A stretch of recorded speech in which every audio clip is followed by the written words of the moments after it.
बहुत बहुत स्वागत है दोस्तों WS टीवी पर। आप देख रहे हैं हमारा दैनिक कार्यक्रम सामयिकी।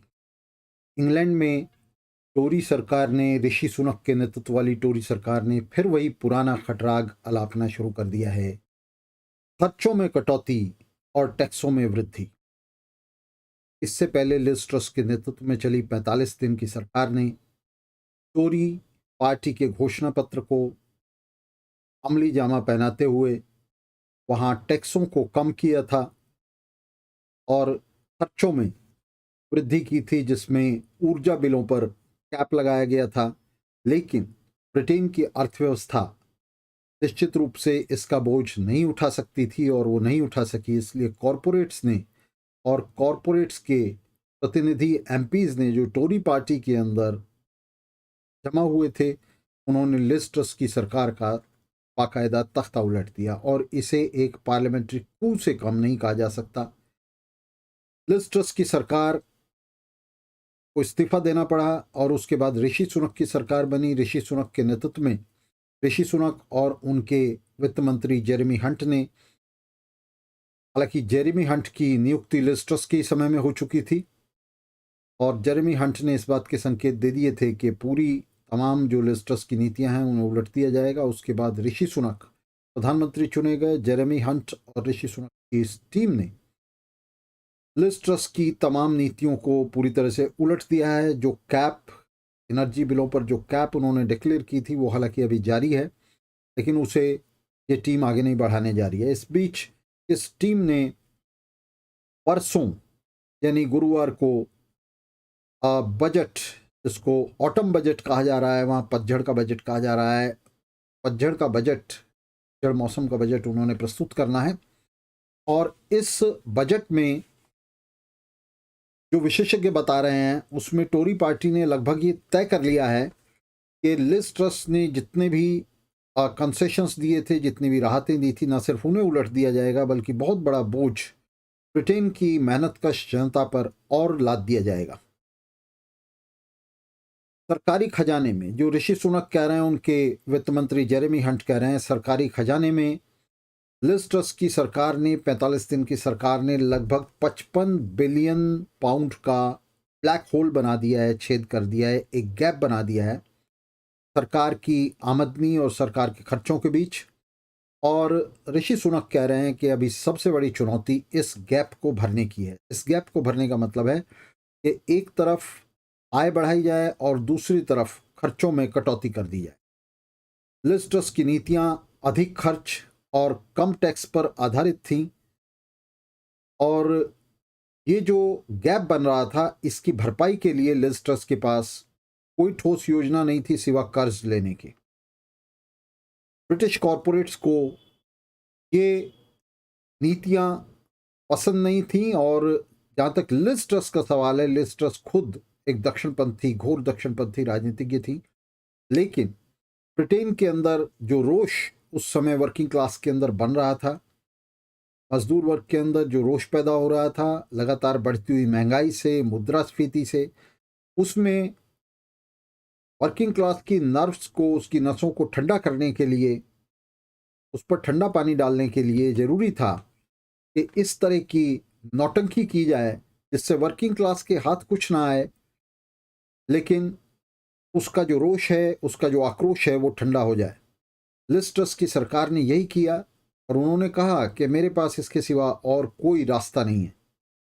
उस रोष के बीच में, जिसमें बोरिस जॉनसन की सरकार महंगाई और मुद्रास्फीति के चलते गिरी थी, भ्रष्टाचार के चलते गिरी थी, उस मोमेंट पर, उस क्षण पर इसके सिवा और कोई रास्ता लिज ट्रस के पास नहीं था कि वे टैक्सों को कम कर देती और पब्लिक स्पेंडिंग को, सार्वजनिक खर्चों को बढ़ा देती। और उन्होंने यही किया।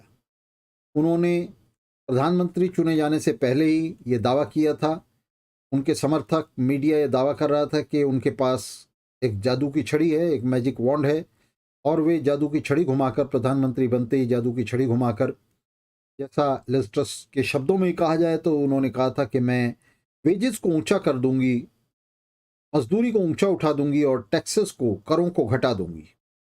इसके लिए उन्होंने ये कोशिश की नहीं, उन्हें कोशिश करनी पड़ी जब वे प्रधानमंत्री बनी, लिज ट्रस प्रधानमंत्री बनी, तो उन्हें अपना ये मैजिक वॉन्ड जो है ये दिखाना पड़ा और इसके चलते उन्होंने टैक्सों को कम करने की और सार्वजनिक खर्चों को बढ़ाने की जो कोशिश की और उसके लिए कर्ज लेने की कोशिश की, तो पूरा जो ब्रिटिश कॉरपोरेट है, ब्रिटिश राइट विंग मीडिया है और उनकी अपनी पार्टी के एमपीज उनके पूरी तरह से खिलाफ हो गए, मेजोरिटी खिलाफ हो गई और उनका तख्ता पलट कर दिया गया, उन्हें उतार कर फेंक दिया गया। उनके साथ ही उनके वित्त मंत्री को भी उतार कर फेंक दिया गया और ऋषि सुनक के आने से पहले ही जेरेमी हंट वित्त मंत्री बन गए। उन्हें लिज ट्रस ने ही वित्त मंत्री बनाया। लिज ट्रस ने खुद ही अपनी नीतियों को, अपनी कुर्सी बचाने के लिए अपनी नीतियों को उन्होंने ताक पर रख दिया, उन्हें उलट दिया और उन्होंने कहा कि वो उसकी ठीक उल्टी नीतियां लागू करने के लिए तैयार हैं जेरेमी हंट के नेतृत्व में। लेकिन कॉरपोरेट के जो नेता हैं वे नहीं माने और उन्होंने लिज ट्रस को कुर्सी से उतार कर दम लिया, उनकी जगह ऋषि सुनक को बैठा दिया। ऐसा नहीं है कि लिज ट्रस अगर चलती रहती तो वे इन नीतियों का अनुसरण नहीं करती, वे भी मान गई थी और वे इन नीतियों का अनुसरण करने के लिए तैयार थी, लेकिन उन्हें हटा दिया गया, उनकी जगह ऋषि सुनक को प्रधानमंत्री चुन लिया गया। ऋषि सुनक अपने प्रधानमंत्री पद को ग्रहण करने से पहले ही उन्होंने कहा था कि वे उन नीतियों पर अमल नहीं करेंगे जिन्हें लिज ट्रस ने सामने रखा है, लेकिन वे खुलकर ये भी नहीं कह रहे हैं कि वे इसका पूरा बोझ जो है मेहनत कश जनता पर डालेंगे। बहुत ही कुटिलता से, जिसे पश्चिमी नेता आमतौर से इस्तेमाल करते हैं, वे ये कह रहे हैं कि जनता का एक हिस्सा ऐसा है, ब्रिटिश जनता का, जिसके पास अब देने के लिए कुछ नहीं बचा है। उसके राइट विंग मीडिया लिख रहा है कि उसके शरीर पर कोई मांस नहीं बचा है, कोई फैट नहीं बचा है, कोई चर्बी नहीं बची है जिसे उतारा जा सके।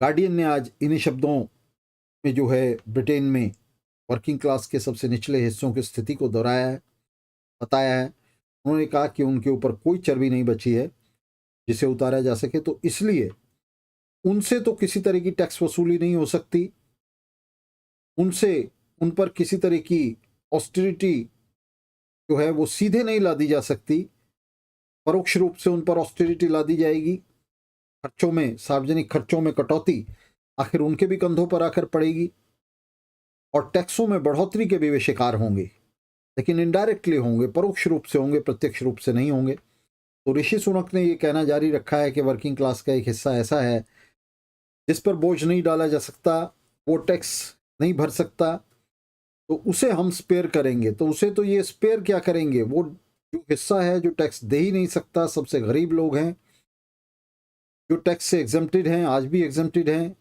उन्हें एग्जेम्प्ट रखना टैक्स से, उन्हें टैक्स नेट से बाहर रखना तो उनकी मजबूरी है।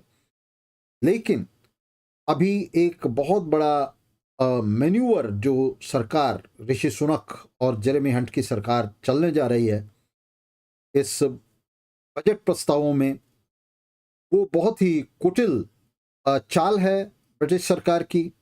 और ये चाल दरअसल इस ब्लैक होल की वे बात कर रहे हैं, उस ब्लैक होल को भरने के लिए और ब्रिटिश सरकार की तिजोरियों को, पूंजीपतियों के साथ साथ ब्रिटिश सरकार की भी तिजोरियों को लबालब भरने की चाल है।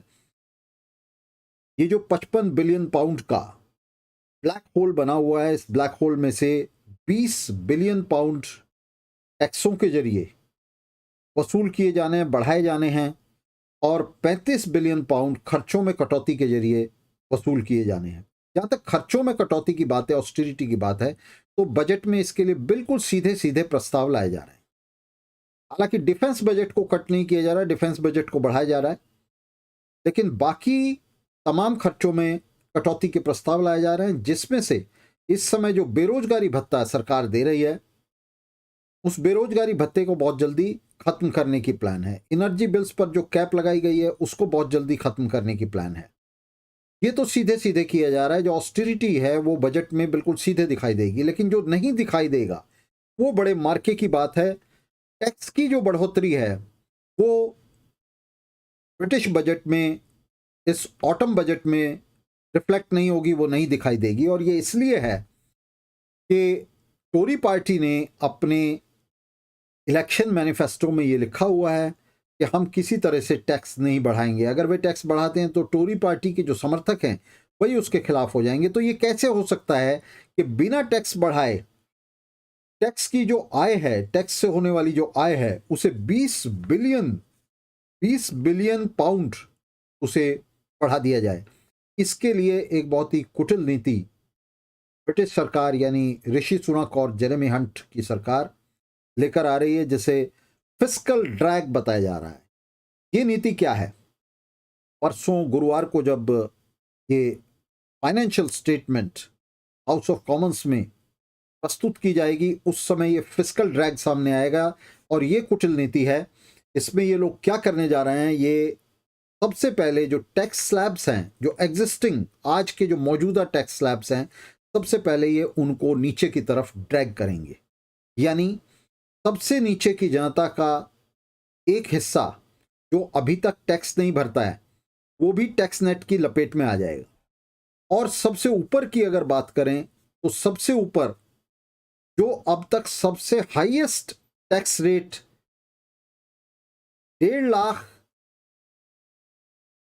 पाउंड की इनकम पर, 1.5 लाख पाउंड की इनकम पर जो सबसे हाईएस्ट टैक्स स्लैब लग रहा था, अब वो 1.25 लाख पाउंड की इनकम पर लगेगा।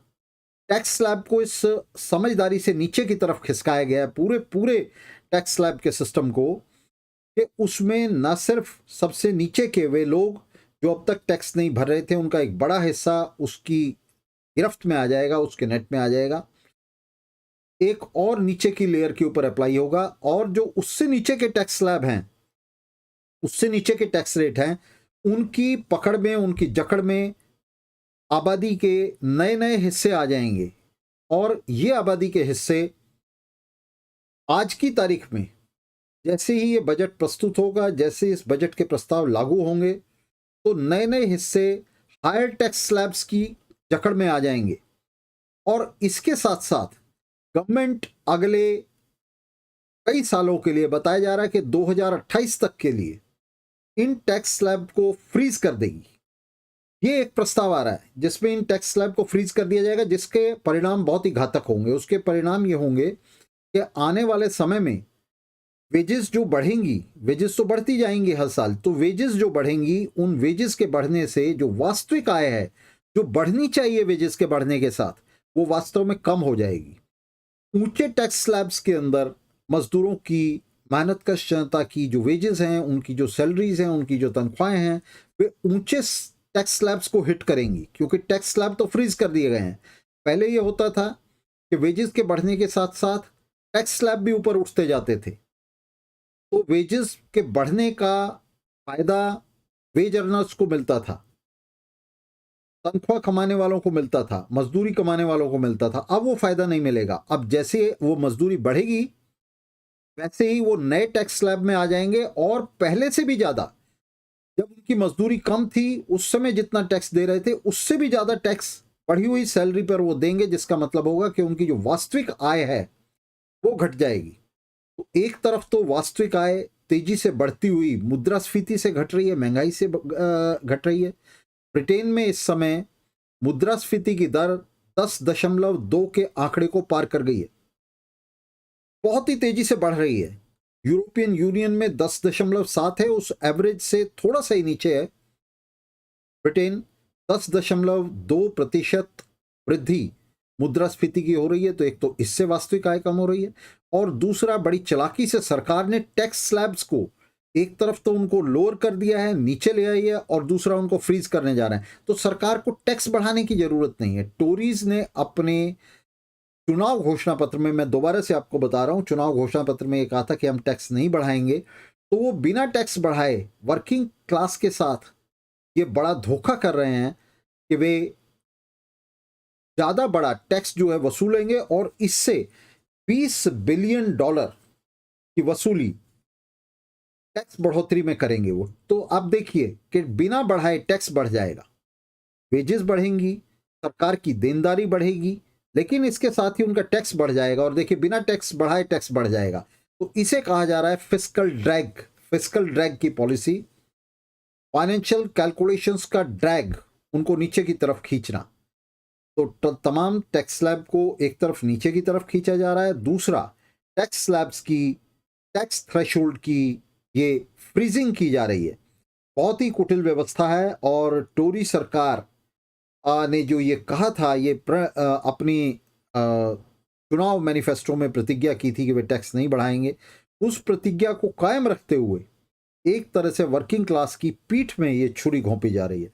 बहुत बड़ा टैक्स मैन्यूअर है जिसमें टैक्स घोषणा पत्र के साथ साथ वेजेस के बढ़ने को डाइल्यूट कर दिया जाएगा और पहले से ज़्यादा जितना कम मजदूरी पर, कम तनख्वाह पर, कम वेजेस पर टैक्स दे रहे थे, उससे ज़्यादा टैक्स बढ़ी हुई मजदूरी पर, उससे ज़्यादा टैक्स वसूल लिया जाएगा। और जिसका मतलब होगा कि मजदूरी बढ़ने के बावजूद जो वास्तविक मजदूरी है, जो वास्तविक वेजेस हैं, वे वर्किंग क्लास के हाथ में कम रह जाएंगी। मुद्रास्फीति की जो मार पड़ेगी वो अलग से, मुद्रास्फीति और महंगाई की, लेकिन इस नए टैक्स सिस्टम के हिसाब से भी ये वेजेस, वास्तविक वेजेस कम रह जाएंगी। ऊर्जा सेक्टर पर और भी ज़्यादा लेवी लादी जा रही है और अंततः ये लेवी जो है ये नीचे की तरफ जाएगी। ऊर्जा कंपनियां जो लेवी देंगी, जो टैक्स देंगी, बढ़ा हुआ टैक्स देंगी, वे लोगों पर ला देंगी। और ये बताया जा रहा है कि ये लेवी भी अगले कम से कम 6 साल के लिए, यानी 2028 तक के लिए ये लेवी भी बढ़ा दी जाएगी।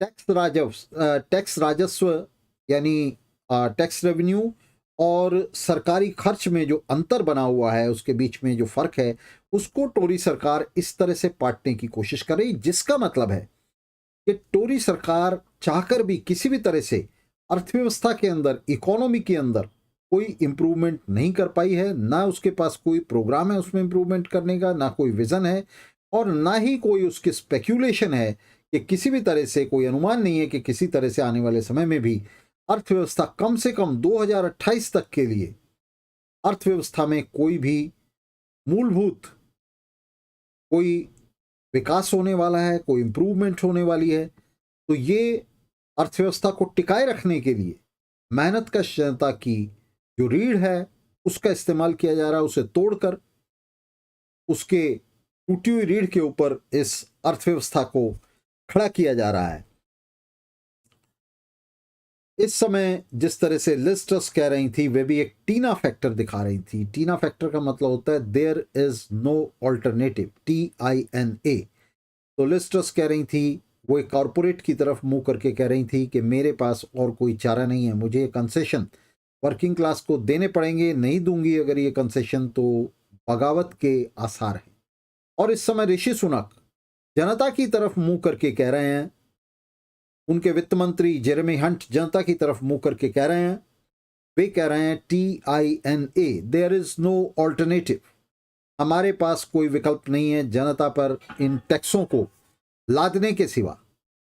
तो जनता पर इन टैक्सों को लाद कर ही हम अर्थव्यवस्था को संभाले रख सकते हैं, अर्थव्यवस्था को संभाल सकते हैं। ये जो टैक्स रेज हैं, इनको, इनके साथ कटौतियों को, ऑस्टेरिटी को वे एकमात्र रास्ते के रूप में प्रस्तुत कर रहे हैं और इस रास्ते के रूप में प्रस्तुत करते हुए वे उन लोगों को जो टैक्स देते हैं उनको तो और भारी टैक्सों से लाद ही रहे हैं।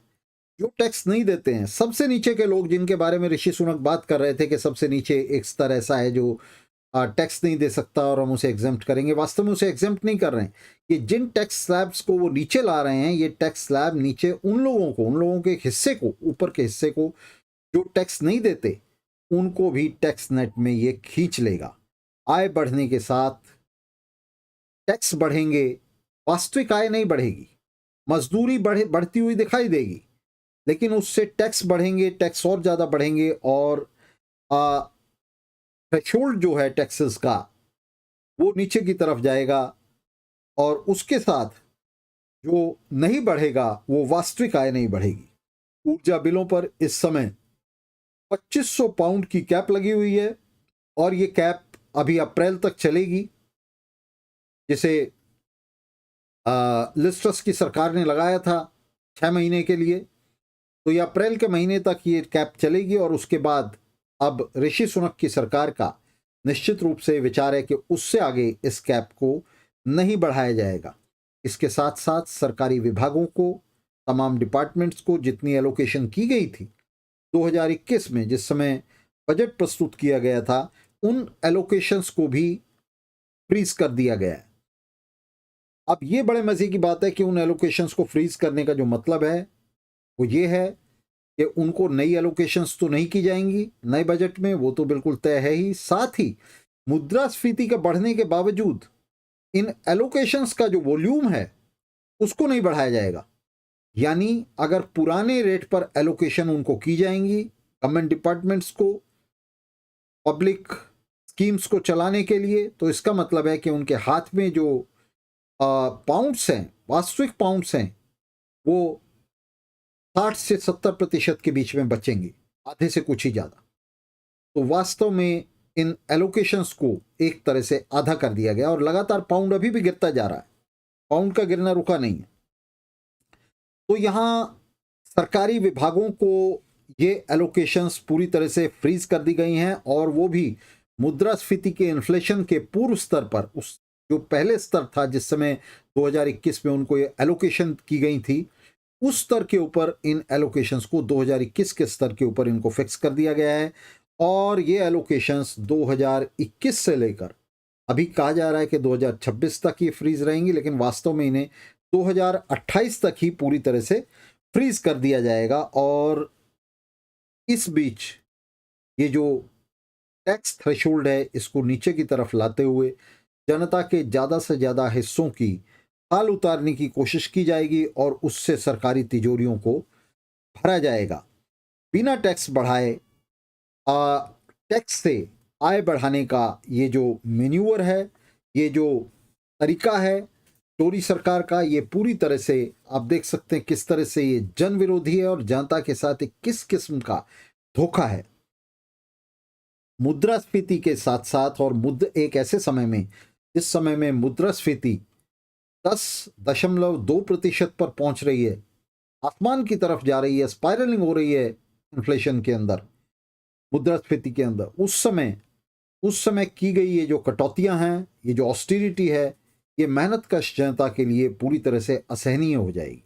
अगर एनर्जी बिल्स से कैप हट जाती है तो एनर्जी बिल्स आसमान में पहुंच जाएंगे, जिससे मेहनत कश जनता को विद्रोह करने के लिए ब्रिटेन में मजबूर होना पड़ेगा। लेकिन वहां की सरकार की भी बड़ी मजबूरी यह है, वहाँ के पूंजीवाद की जो सीमाएं हैं वो सरकार की सीमाएं हैं, पूंजीवाद की जो मजबूरी है वो सरकार की मजबूरी है।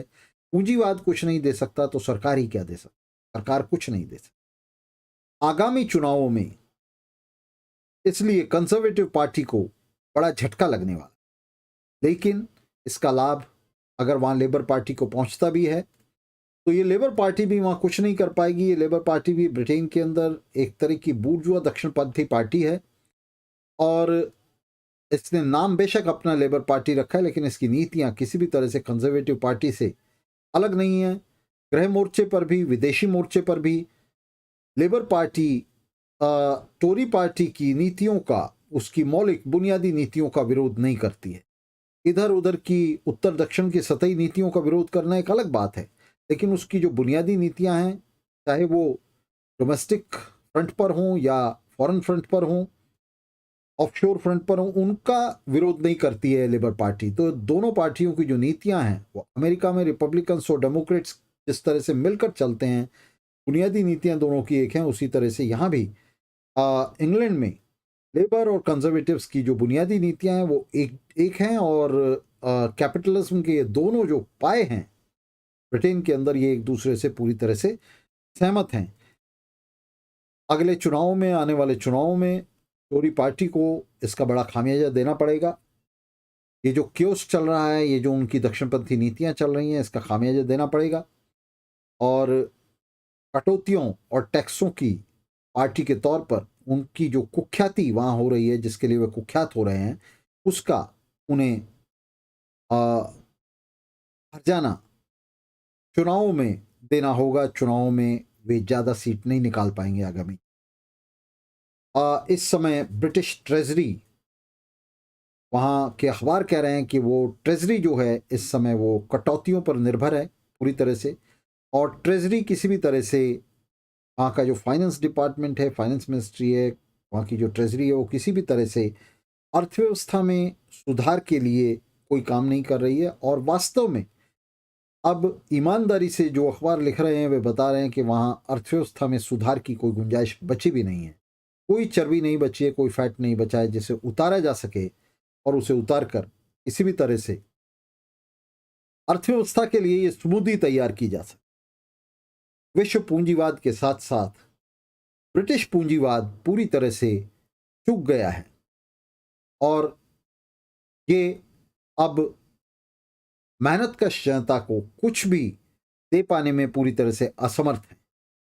अभी कुछ ही समय पहले टोरी पार्टी अपने घोषणा पत्र में ये वादे कर रही थी, ये घोषणा कर रही थी कि कटौतियों के, उसने अपने घोषणा पत्र में लिखा था कि कटौतियों के दिन लग चुके हैं और अब ब्रिटेन में हमें कटौतियां नहीं करनी होंगी, हमें ऑस्टेरिटी नहीं करनी होगी, अब वेजेस बढ़ेंगी, अब टैक्सेस कम होंगे।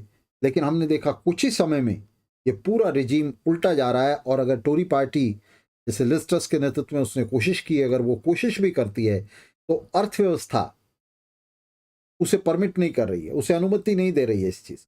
खजाना खाली है और उसे भरने के लिए अब तो सबसे बड़ी समस्या ये पैदा हो गई। अब समस्या ये नहीं है कि खजाने से अर्थव्यवस्था को कुछ दिया जाए या ना दिया जाए, अब तो समस्या ये है कि खाली खजाने को कैसे अर्थव्यवस्था के इस छत्ते को निचोड़कर उसमें से शहद निकाला जाए, किस तरह से अर्थव्यवस्था में से ये हनी निकाला जाए और इसको सिक्कों में ढालकर, पाउंड्स में ढालकर सरकारी तिजोरी में कैद किया जाए। सरकारी तिजोरी इस समय अंगूठा दिखा रही है, वो पूरी तरह से खाली है। सार्वजनिक जो कोष है उसके अंदर एक बड़ा चैज़्म, एक बड़ी खाई पैदा हो गई है। सरकारी खर्चे ज़्यादा हैं, सरकारी जो आमदनी है वो कम है, जिसका और इसका कोई रास्ता, कोई पर्सपेक्टिव इस समय ब्रिटिश शासकों के पास नहीं है सिवा मेहनतकश जनता को लूटने के। तो ब्रिटिश पूंजीवाद पूरी तरह चुक गया है। विश्व पूंजीवाद का पूरी तरह से ब्रेकडाउन हो रहा है, उसका खात्मा हो रहा है। और ये दोनों मिलकर, ये तमाम अर्थव्यवस्थाएं मिलकर, विश्व पूंजीवाद की अर्थव्यवस्था मिलकर, ये अब दुनिया को गरीबी के अलावा, उसकी जीवन स्तर में लगातार गिरावट के अलावा और तमाम तरह के डिप्रिवेशंस के अलावा, बेरोजगारी के अलावा, महंगाई के अलावा, मुद्रास्फीति के अलावा, उस मारामारी और खून खराबे के अलावा जो मध्य पूर्व से यूक्रेन तक इस समय चल रही है, विश्व पूंजीवाद दुनिया की मेहनतकश जनता को कुछ नहीं दे सकता। अब जिस चीज की जरूरत है वो है कि इस पूंजीवाद को, गले सड़े पूंजीवाद को, इसके पूरे दूषित तंत्र को उठाकर फेंक दिया जाए। इसका डिके हो रहा है, ब्रिटेन में हो रहा है, फ्रांस में हो रहा है, जर्मनी में हो रहा है, भारत में हो रहा है, श्रीलंका में हो रहा है, पूरे लैटिन अमेरिका में हो रहा है, अफ्रीका में हो रहा है, यूरोप में हो रहा है। और सब जगह इसके इस बूढ़े बीमार शरीर से लहू बह रहा है, मवाद बह रही है। तो अब समय आ गया है कि इसे दफन कर दिया जाए और इसकी जगह एक सुंदर, स्वस्थ समाजवादी व्यवस्था को दी जाए। मजदूरों, मेहनतकशों के नेतृत्व में, दुनिया की वर्किंग क्लास के नेतृत्व में, दुनिया की टॉयलिंग सेक्शंस के नेतृत्व में एक नई समाजवादी व्यवस्था को कायम किया जाए और पूंजीवाद को मरसिया पढ़ दिया जाए, उसे उसकी कब्र में दफन कर दिया जाए। तो दोस्तों, इस आशा के साथ और इस विश्वास के साथ इस मिशन को पूरा करने के लिए मजदूरों, युवाओं, छात्रों, महिलाओं के अग्रणी हिस्से आगे बढ़ेंगे और इस ऐतिहासिक कार्यभार को, इस हिस्टोरिक मिशन को अपने हाथ में लेंगे। आज के कार्यक्रम को मैं खत्म करने की आपसे अनुमति चाहता हूं। मिलते रहेंगे, संघर्ष करते रहेंगे। बहुत बहुत धन्यवाद दोस्तों, बहुत शुक्रिया।